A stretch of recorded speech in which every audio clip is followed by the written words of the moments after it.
We started. Okay. Okay, dude.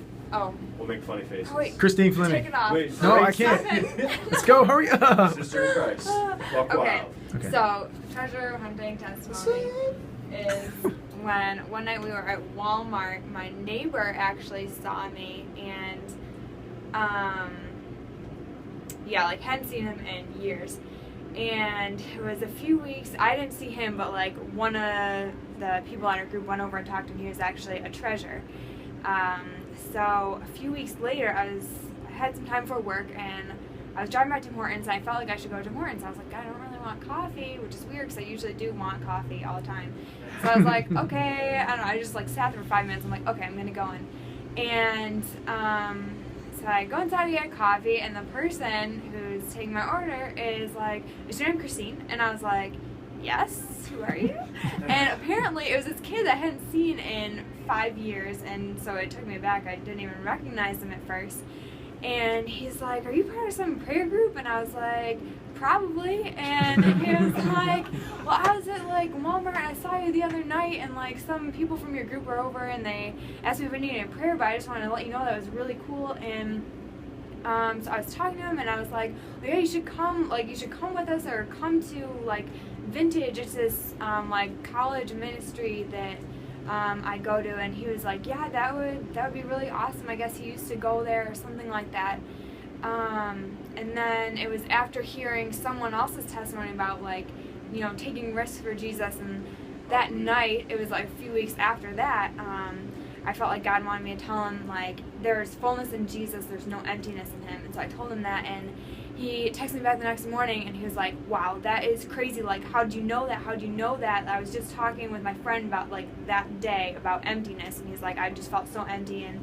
And he's like, can you like come over and talk about this? He's like, I just want to know God, like I want to know him. And oh, yeah. So this is another crazy thing that the day after I was at a Christmas production and they were giving away like free Bibles at the end of the thing. And while I was there, he had texted me being like, it's just kind of overwhelming, like I don't know where to start. And there's this table of free Bibles and like 1 minute a day Bible for beginners, like how to study your way through the Bible. I was like texting him back like, well, there's a table of free Bibles that I'm standing by right now. So I was like, wow, God. Yeah. So anyway, it was New Year's. Yeah, no, I was like literally, I just stand there. I'm like, okay, God, like this is easy.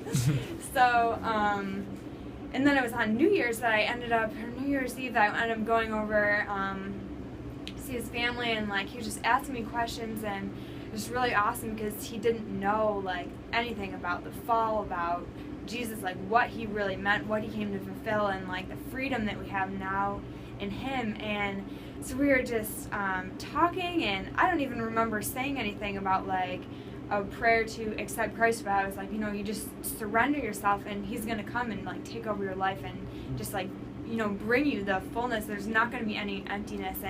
But he texted me later that night. He's like, hey, I just want to know, like, how do you pray to surrender your life to Jesus? And I was like, is this happening? Is this happening? I can't So, yeah, it really can't be. So, yeah, it's been just awesome because he's been getting connected. He came to church with me and my sister this past week, where he ended up seeing a friend who is a group leader of like a Bible study at Vintage that he knew from a few years ago, and so he's getting like reconnected back with him this Tuesday when he's going back and it starts back up. So God is awesome, and it just like it's over a period of time sometimes, but right. And you don't see it all. Right. But yeah, he's working and it's amazing. Amazing. So they shun Jesus. Jesus. Buckets. Buckets.